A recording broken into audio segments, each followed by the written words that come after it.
Get ready. Start. With the cooperation of all and the implementation of the 5-year plan, I am sure, sir, that we should be able to lay the foundations and fulfill the dreams of India. It is indeed encouraging to know from the finance minister that there is a tendency of lowering food prices all over the world. And in that case, the prices in our country too would be lowered. Regarding defense, for obvious security reasons, I do not agree with my friends who say that the expenditure should be curtailed.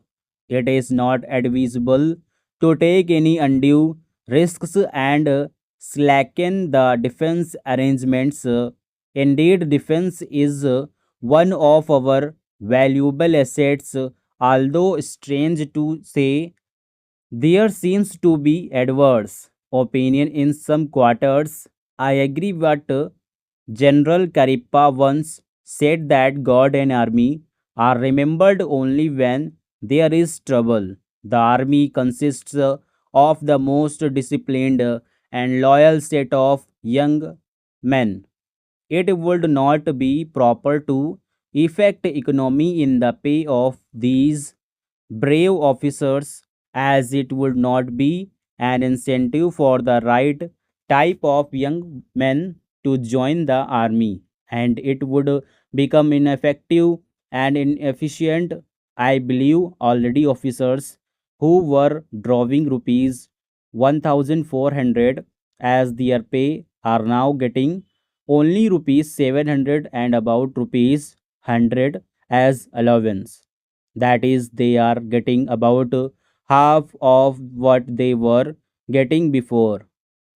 It is very hard for those officers on field duty to establish separate establishments for their families and for their children, and I would especially appeal to the finance minister to see that the family allowances may be restored to those officers who are on field duty.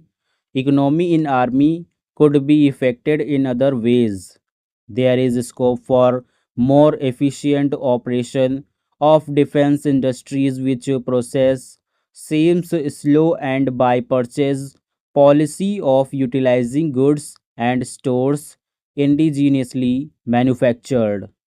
Preference should be given to country made war materials such as could be produced here and they would be cheaper than foreign made goods. I may also suggest that the armed forces who are not on field service or under any operational commitments could be utilized for giving military training to the youths in schools and colleges, which would teach discipline and loyalty. The university authorities should make military training as part of their compulsory education, just as they have adopted social, domestic, and political sciences. The National Cadet Corps is already inculcating military training in some universities such as Bombay and Calcutta. But if military training is made compulsory for our universities in students, it will go a long way. Sir, the Essential Commodities Act was passed 5 years ago, and when the minister yesterday came with an amending bill, we expected that he would give us a brief report on the working of this measure for the last few years. But unfortunately, we are kept in the dark in regard to the exact working of the act and the nature of the difficulties the minister is facing. Sir, as far as I know, many of the provisions of this enactment have been observed more inviolative by his agents at the state level.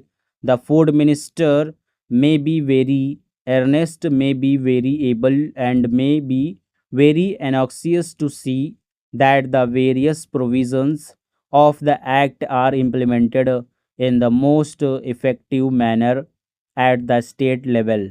But unfortunately, his agents at the state level are not equally enthusiastic or equally anxious to observe the provisions of this enactment.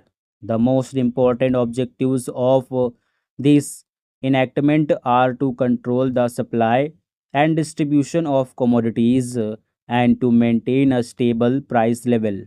In regard to both these aspects, I am afraid that the government has failed to realize the objectives in view. Some time passed when there is a scarcity of food grains. Attempts were made to make a procurement from certain wholesale merchants and from rice mills.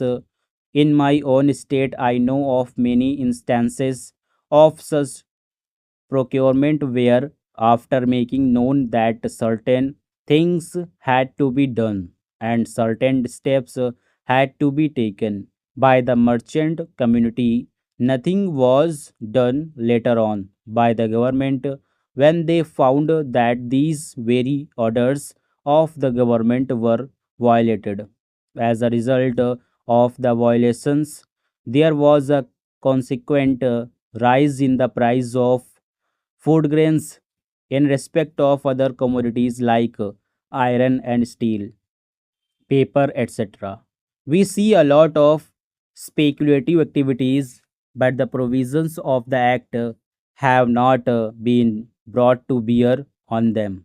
Perhaps no case of prosecution was launched against those people who contravened the various provisions of the Act.